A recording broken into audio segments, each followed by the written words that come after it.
Halo semua teman-teman, namaste.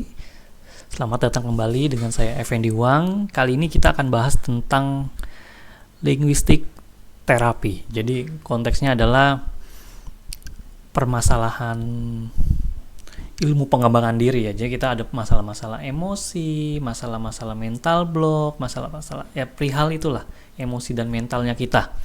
Bagaimana sih kita menyelesaikannya? Ya, dengan berbagai pendekatan ya, saya kasih namanya linguistik terapi ya. Ini sekedar nama aja, tapi teman-teman silakan simak. Jadi basisnya adalah semua yang nampak bukanlah sebenarnya. Jadi sebelum kita masuk lebih dalam, ini istilahnya yang menjadi pondasi dasar dari tekniknya nanti ya, dari filosofinya dia lah.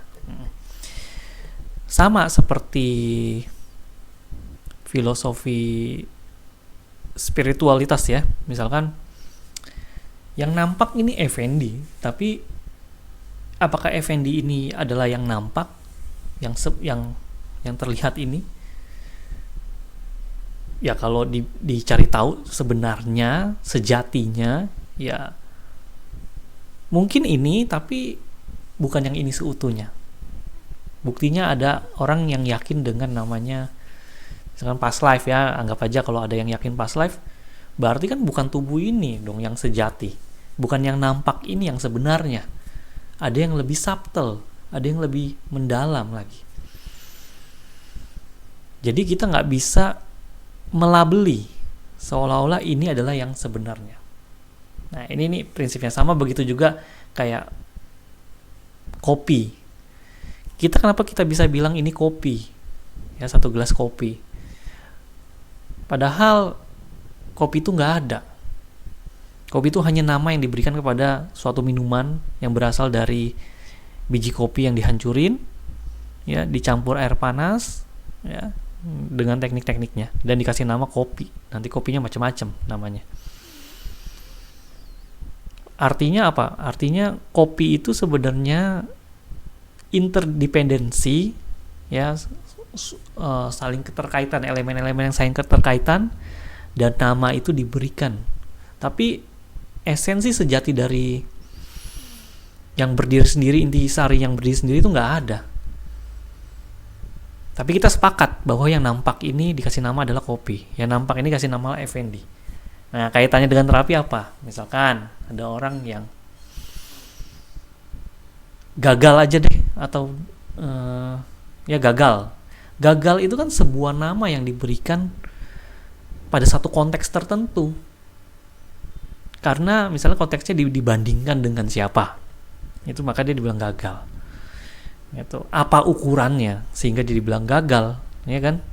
Jadi gagal itu sebenarnya nggak ada. Gagal itu ada ketika ada frame-nya, ada konteksnya. Ya, sesuatu yang nampak dikatakan gagal itu kan ada konteksnya. Sesuatu ada yang nampak dikatakan pemalu itu karena ada konteksnya, ada frame-nya. Fobia, kita nggak usah masuk ke sampai yang klinis terlalu dalam ya teman-teman ya, karena saya nggak mau nanti ada perdebatan. Oh ini sudah terapinya masuk ke ranah ini harusnya psikologi, harus melakukan assessment dan lain. Nggak. Jadi saya nggak sampai ke situ, tapi intinya seperti itu. Jadi sesuatu yang nampak itu, surface yang nampak itu bukan sebenarnya. Dia adalah suatu nama yang diberikan, ada konteksnya, ada frame-nya. Begitu juga masalah-masalah yang di dalam diri kita bilang diri kita gagal, kita bilang kita ini pemalu, tidak percaya diri, itu tergantung konteksnya.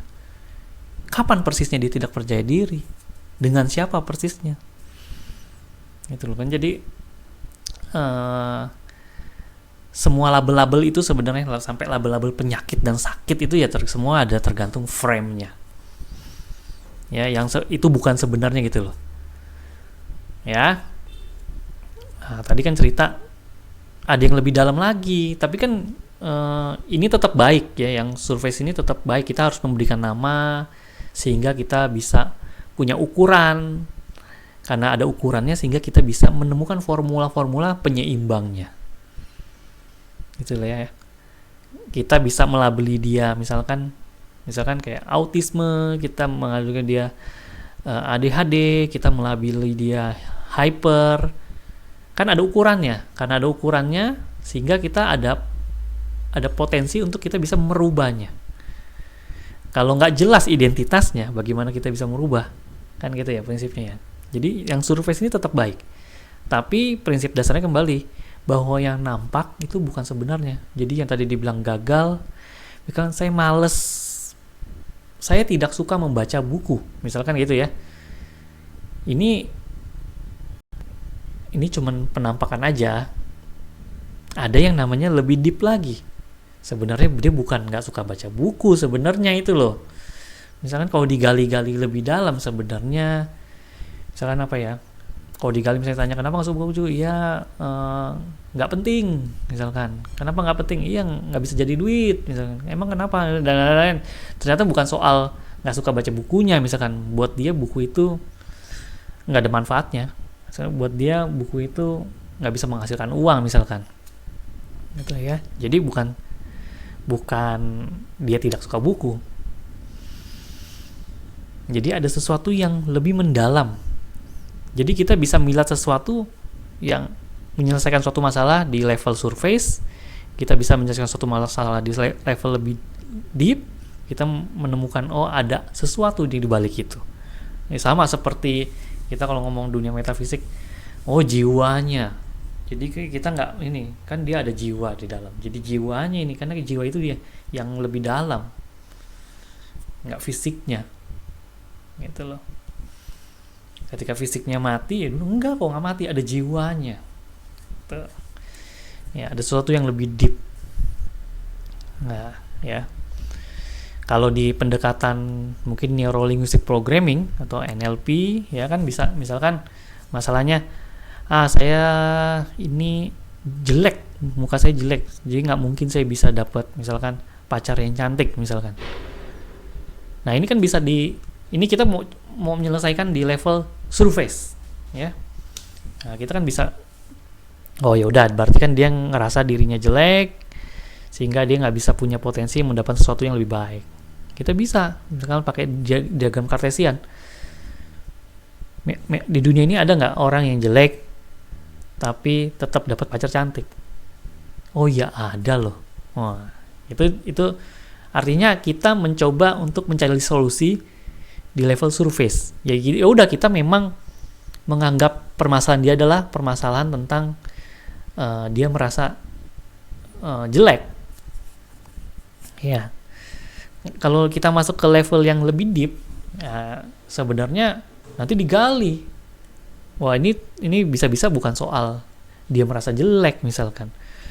Atau mungkin ada trauma karena dia melihat orang tuanya yang juga pernah cerita atau pernah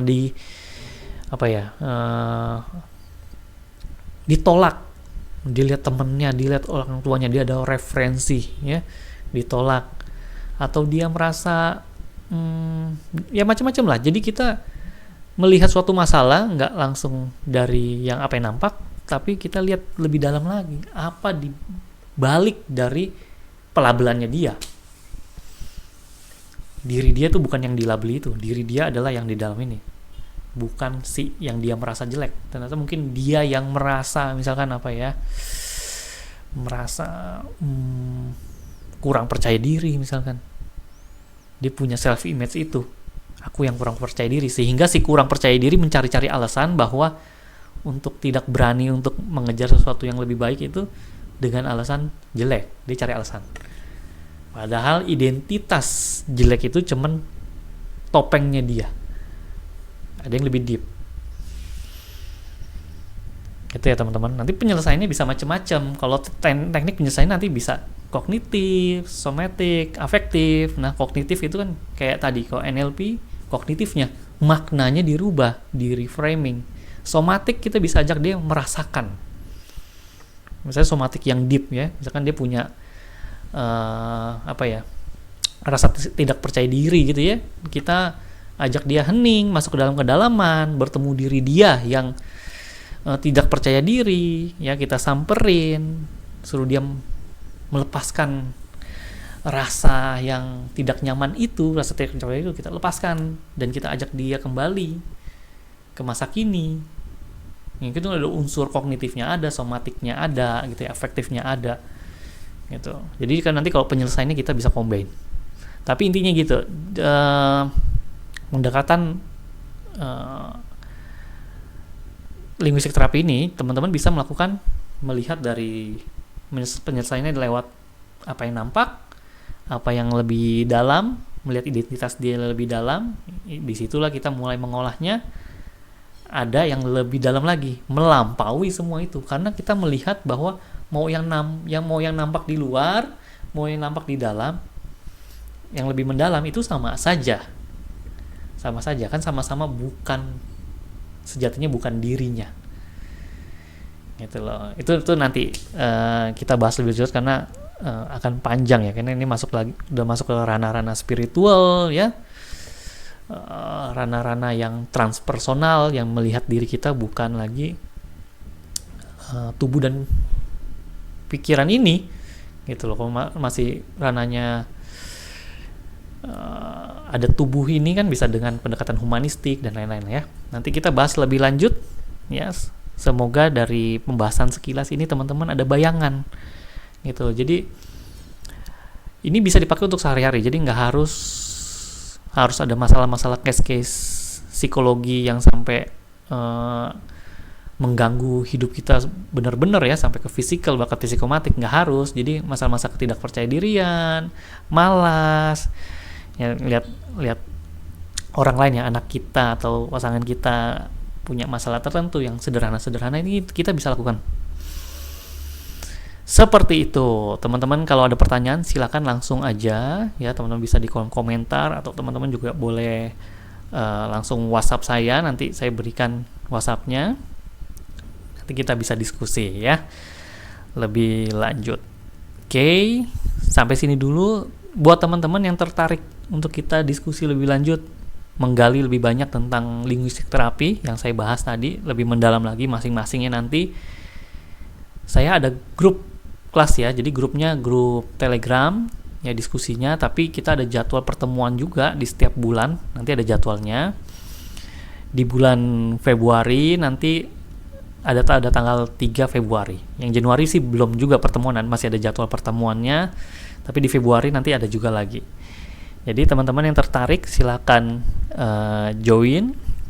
Nanti saya terakan nomor WhatsApp saya, teman-teman silakan hubungi aja kalau tertarik. Jadi kelasnya ini by donation, jadi teman-teman nggak perlu khawatir, kita kumpul bersama, sama-sama kita belajar ya. Oke, sampai di sini dulu. Thank you, sampai jumpa. Namaste.